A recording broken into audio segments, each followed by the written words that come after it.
Maharashtra today 24 news, सत्य परिस्थितीचा सविस्तर आढावा। वन परिक्षेत्र कार्यालय देवलमरी येथे जागतिक वन दिन, वनसंवर्धन हीच जल व जनसुरक्षा। RFO विलास कोणसरकर। RFO विलास कोणसरकर। जंगलाचे संरक्षण म्हणजे नद्या, तलाव, धरणांचे संरक्षण, परिणामी पाण्याचे संवर्धन होय।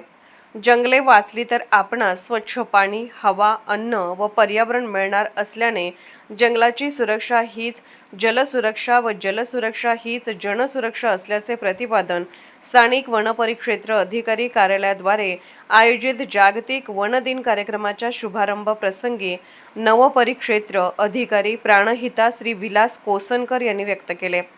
जागतिक वन दिन कार्यक्रमाची सुरुवात वन कर्मचाऱ्यांच्या देवलमरी गावात विविध चौकातून विद्यार्थी व वनरक्षक कर्मचारी, गावातील नागरिक रॅलीने करण्यात आली।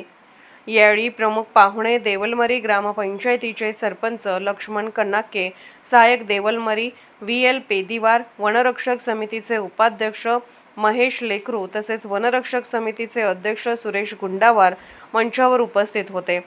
देवलमरी ग्रामपंचायतीचे सरपंच लक्ष्मण कन्नाके यांनी प्रास्ताविकेतून वनाची सर्वसाधारण स्थिती, परिक्षेत्राची चतुर्सीमा, वनाचे प्रकार, वर्गवारीनुसार वनक्षेत्र, वणवा लागण्याची कारणे व अतिसंवेदनशील नियत क्षेत्राची माहिती विशद केली। सहाय्यक अहवालानुसार देशात 16,000 वनवे, गडचिरोली जिल्ह्यात 7,242 आगीच्या घटना असून वन विभागात 1,148 घटना घडल्याचे सांगितले। वनवे लागण्यात महाराष्ट्र देशात 5वा तर गडचिरोली राज्यात पहिला असल्याचे सांगितले। यासाठी फायर क्रू स्टेशन, गावात वनवा मित्र व वन व्यवस्थापन समित्या विभागांच्या दिमितीला असल्याचे सांगितले। जागतिक वन दिन कार्यक्रम यांनी कवितेतून वनव्याची कारणे विशद केली। कला पथकाद्वारे वनवा संबंधी जागृती निर्माण केली। यावेळी भगवंतराव आश्रमशाळा देवमलरी विद्यार्थी व कर्मचारी उपस्थित होते। तसेच प्राणहिता वनपरिक्षेत्रातील वनरक्षक, वनपाल व इतर कर्मचारी उपस्थित होते।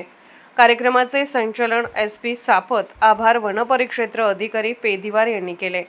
महाराष्ट्र टुडे मराठीसाठी ब्युरो रिपोर्ट व्यंकटेश चालुलकर, अहेरी, गडचिरोली।